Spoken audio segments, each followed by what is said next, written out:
Assalamualaikum warahmatullahi wabarakatuh.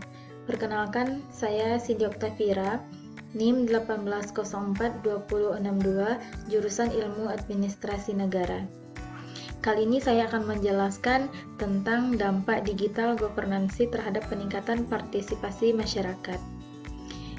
Yang pertama yaitu pengertian e-governance. Apa itu e-governance?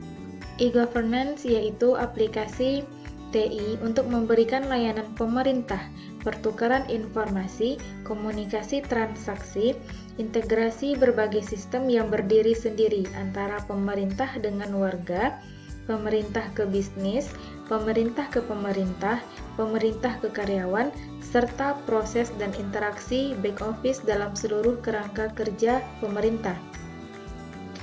Selanjutnya adalah dampak digital governance terhadap peningkatan partisipasi masyarakat. Yang pertama, yaitu e-government berpengaruh secara signifikan terhadap partisipasi masyarakat dalam pembangunan infrastruktur. Yang kedua, yaitu partisipasi masyarakat dan karakteristik masyarakat berpengaruh secara langsung terhadap e-government. Yang kedua, yaitu faktor-faktor yang mempengaruhi partisipasi masyarakat. Yang pertama, karakteristik individu seperti umur, pendidikan, pekerjaan, jenis kelamin, dan performance e-government. Yang kedua, yaitu pengelolaan e-government secara optimal juga dapat meningkatkan partisipasi masyarakat dalam pembangunan. Selanjutnya adalah bentuk partisipasi masyarakat terhadap e-governance. Yang pertama, yaitu memberikan penilaian terhadap kebijakan pemerintah yang akan diberlakukan atau yang telah diinstitusionalisasi secara bebas dan aktif melalui fasilitas email ataupun mailing list. Yang kedua adalah mencari data dan informasi yang dibutuhkan untuk proses penunjang aktivitas sehari-hari dari sejumlah website yang dimiliki pemerintah. Yang ketiga, yaitu mengikuti beragam dialog atau public hearing yang dilakukan secara online melalui internet.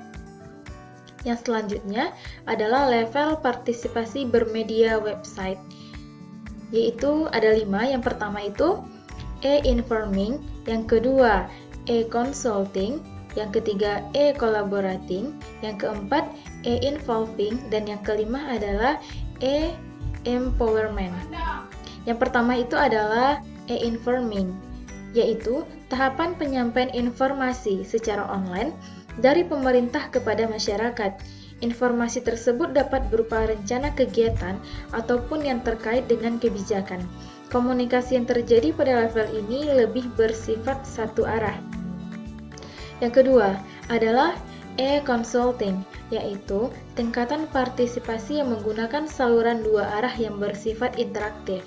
Pemerintah dalam tahapan ini dapat mengonsultasikan atau mendiskusikan dengan warga atau kelompok warga terkait dengan kebijakan yang akan dirumuskan atau permasalahan pembangunan. Segala keputusan yang terkait dengan kebijakan dalam level ini masih menjadi dominasi pemerintah. Yang ketiga adalah e-involving, level partisipasi yang terjadi antara masyarakat dengan pemerintah secara dialogis.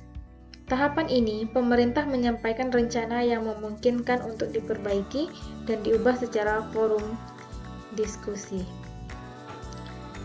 Yang keempat adalah e-collaboration, yaitu level partisipasi yang terjadi dalam komunikasi dua arah yang saling menguntungkan antara pemerintah dan masyarakat. Warga dapat berpartisipasi aktif serta memiliki peran yang sama dengan pemerintah untuk melakukan kemitraan dalam mengambil keputusan. Dan yang kelima adalah e-empowerment, yaitu tingkat partisipasi yang menempatkan keputusan akhir berada di tangan warga. Pemerintah hanya mengimplementasikan keputusan yang diambil warga masyarakat. Baiklah, itulah yang dapat saya sampaikan. Assalamualaikum warahmatullahi wabarakatuh.